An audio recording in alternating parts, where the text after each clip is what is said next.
దేవునికి స్తోత్రం. ప్రియమైన సహోదర సహోదరులకు శుభాభివందనములు. ఈరోజు దేని వాగ్దానము సామెతలు 21:30. యెహోవాకు విరోధమైన జ్ఞానమైనను వివేచనైనను ఆలోచనైనను నిలవదు. చూడండి, ప్రతిరోజు కూడా మనుషులందరి హృదయములలో అనేకమైన ఆలోచనలు పుడుతూ ఉంటాయి. మంచి ఉంటాయి, చెడ్డ ఉంటాయి, దురాలోచనలు ఉంటాయి, కపటమైన ఆలోచనలు, మోసపూరితమైన ఆలోచనలు, దుష్ట ఆలోచనలు, దుర్నీతితో చెడు కార్యంతో నింపబడిన ఆలోచనలు, ఇలాగ ఎన్నో రకాలుగా మానవుని హృదయంలో ఎన్నో ఆలోచనలు ఉంటూనే ఉంటాయి. అయితే ఇక్కడ దేవుడు తన వాక్యం ద్వారా ఎంతో సూటిగా మాట్లాడుతూ ఉన్నారు కదా. యెహోవాకు విరోధముగా ఏ ఆలోచన మీరు చేసినప్పటికీ అది నిలవదని. కనుక ఈ దినాన నీకొచ్చే ఆలోచనలు మంచివా చెడ్డవా, దురాలోచనల, కపటమా, మోసమా, ఏ రీతైనటువంటి ఆలోచనలో నిన్ను నీవు పరిశీలన చేసుకో. మరి దేవునికి విరోధంగా ఉండే జ్ఞానము కానీ వివేచన కానీ అది కూడా ఎంత మాత్రము నిలవదు.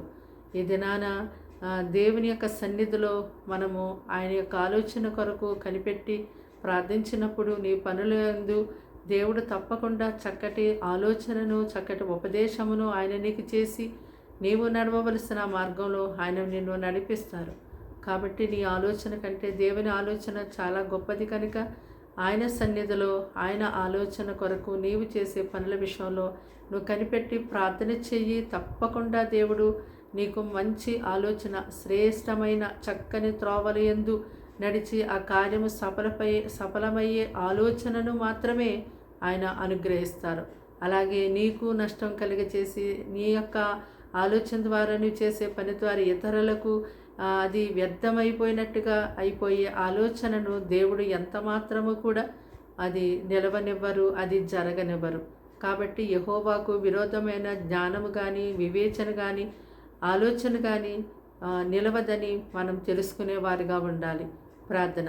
దేవానికి వందనములు, స్తోత్రాలు, స్తుతులు చెల్లిస్తున్నాం తండ్రి. ఈ మాటలు వింటున్న నీ బిడ్డల్ని రక్తంతో కడిగి ముట్టి స్వస్థపరచండి. వారికి వారి ఇంటి వారికి రక్షణ ఇవ్వండి. వారిని నీ యొక్క ఆలోచనలతో నింపి నడిపించండి, తలంపులతో నింపి నడిపించండి. నీకు విరోధమైన ఆలోచనలు వారి హృదయాలు ఎన్నో ఉంటున్నాయేమో తండ్రి, అవన్నీ కూడా యేసు నామములో దూరపరుస్తున్నాం తండ్రి. యేసు నామములో దూరపరుస్తున్నాం తండ్రి. నీ ప్రజలకు మీ సన్నిధి ఎంతో తోడుగా ఉంచండి అయ్యా. వారికి ఉన్న అనారోగ్య సమస్య నుంచి వారిని విడిపించండి, అప్పుల నుంచి విడిపించండి అయ్యా. సంతానం అనుగ్రహించండి. ఆ సంతానం లేని వారికి ఎవరు తండ్రి ఏ రీతిగా అయ్యా తండ్రి నాయన ప్రభు నీ తట్టు తేరి చూస్తున్నారో తండ్రి, దిక్కుతోచలేని పరిస్థితులు ఉంటున్నారు, వారందరికీ ప్రత్యేకమైన సహాయాన్ని సన్నిధిలో నుంచి ఇప్పుడే దినమే వారికి దాయిచ్చేయండి ప్రభా. వారి చుట్టూ వారి కుటుంబాల చుట్టూ నీ ప్రత్యేకమైన సన్నిధి తోడుగా ఉంచి కాచి కాపాడమని, కీడు శోధన పని తప్పించమని యేసు నామమున అడిగి వేడుకున్నాం తండ్రి. ఆమేన్.